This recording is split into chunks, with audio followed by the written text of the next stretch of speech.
欢迎来到明星新闻 MKN Star News 频道，请订阅频道，所以大家不要错过当天最热门的新闻。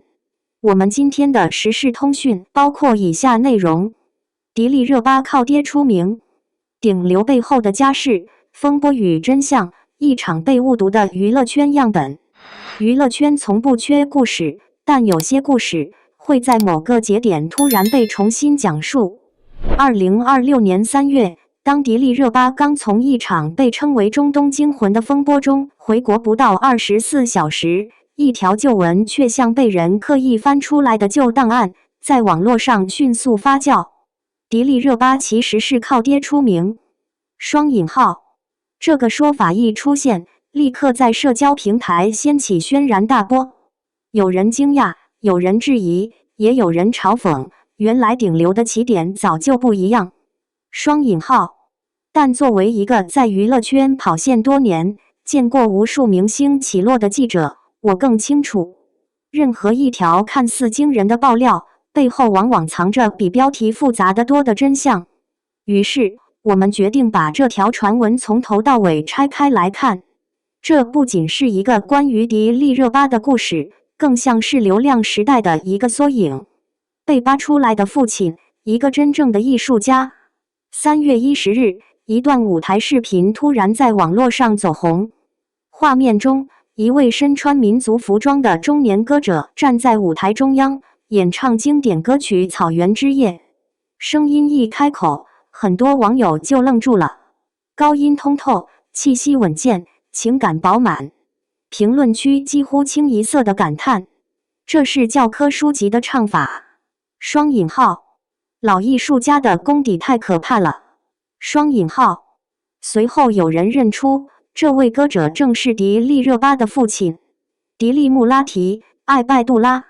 随着名字被公开，他的履历也被迅速扒出：新疆歌舞团独唱演员，国家一级演员，国务院特殊津贴获得者。这几个头衔对普通观众来说可能只是几个名词，但在文艺界，他们的含金量非常高。国家一级演员是中国艺术界对专业水平的最高认可之一，而国务院特殊津贴更是国家对杰出人才的一种荣誉。换句话说，这不是普通文艺工作者，而是一位真正的殿堂级艺术家。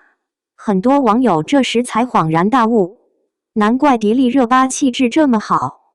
双引号，原来是艺术世家。双引号，但问题也随之而来。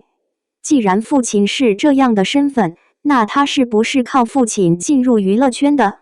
这个问题才是舆论真正关心的核心。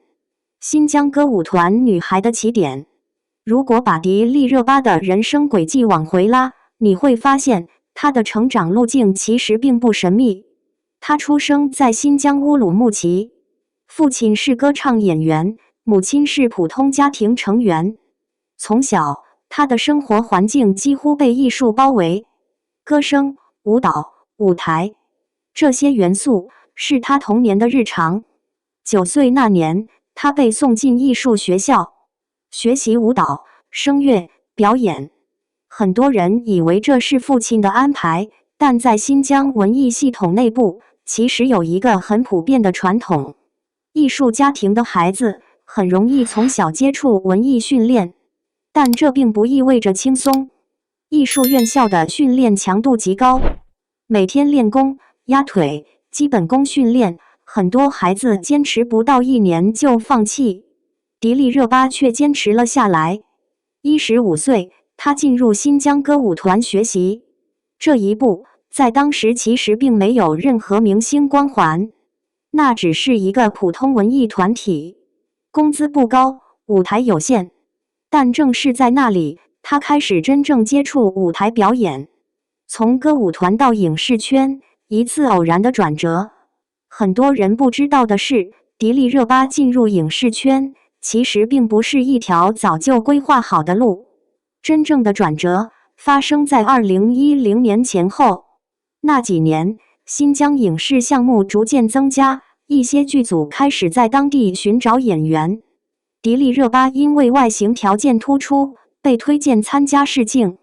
那次试镜改变了她的轨迹，她拿到了电视剧《阿纳尔罕》的角色。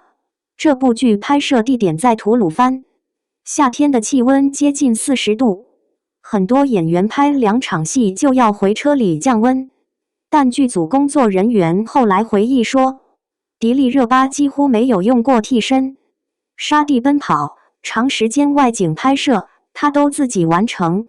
那部剧播出后，她开始被一些业内人士注意到，但离顶流还非常遥远。真正的机会，签约嘉行。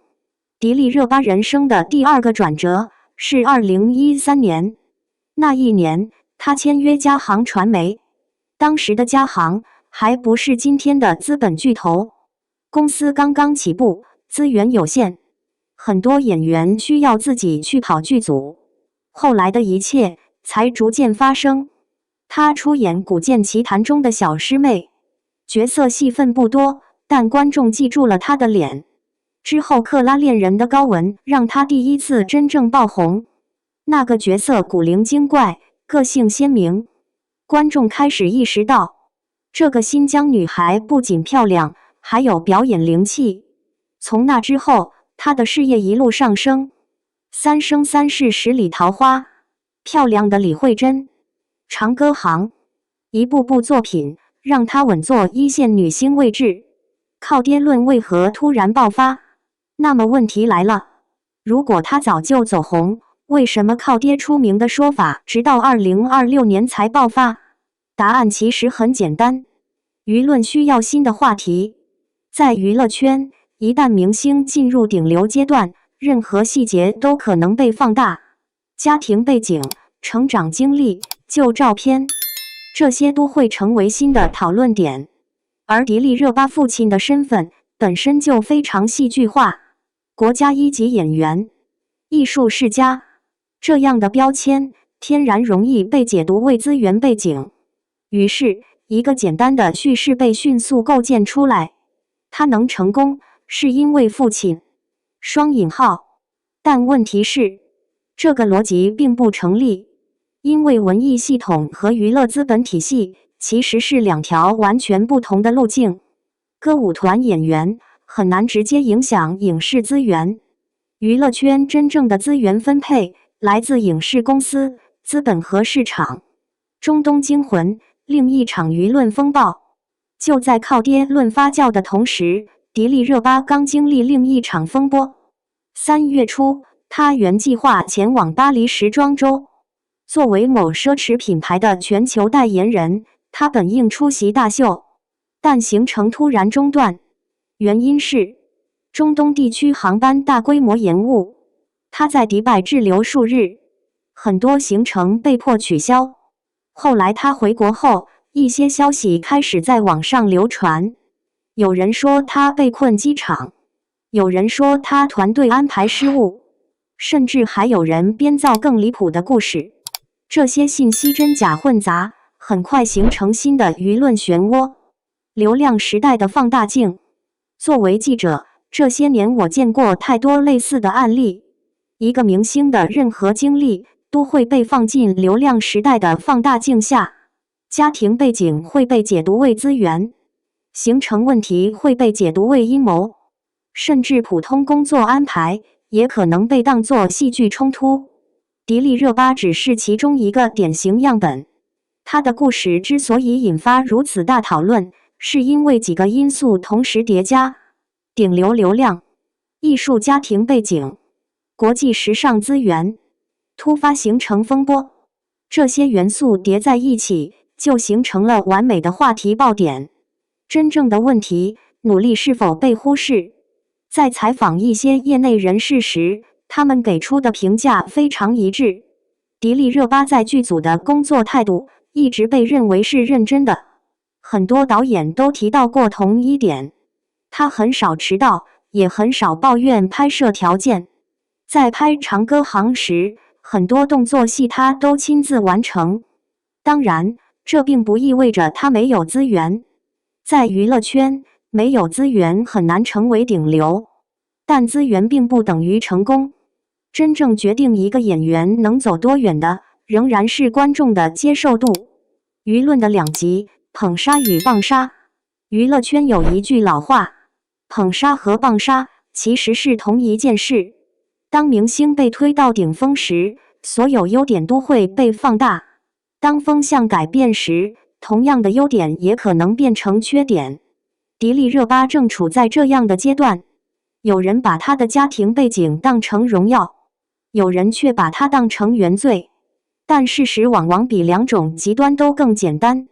她确实出生在艺术家庭，也确实经历了10几年的演艺工作，这两件事并不矛盾。一个顶流的样本意义。如果把迪丽热巴的故事放到整个娱乐圈来看，她其实代表一种典型路径：艺术背景、专业训练、签约影视公司，通过角色走红，成为商业与影视双线明星。这是一条并不罕见的路线，但在流量时代，每一个细节都会被重新讲述。于是，一个普通的成长轨迹就可能被包装成惊天秘密。结语：靠爹还是靠自己？回到最初的问题，迪丽热巴是靠父亲出名吗？从事实来看，答案并没有那么简单。她的确出生在艺术家庭，但她进入影视圈的过程并不是父亲安排的资源通道。她的成功也不是单一因素造成的，天赋、努力、机会、市场，这些元素缺一不可。娱乐圈的故事从来都不是非黑即白，而迪丽热巴的经历只不过再次提醒我们，在这个信息爆炸的时代，真相往往比标题更复杂。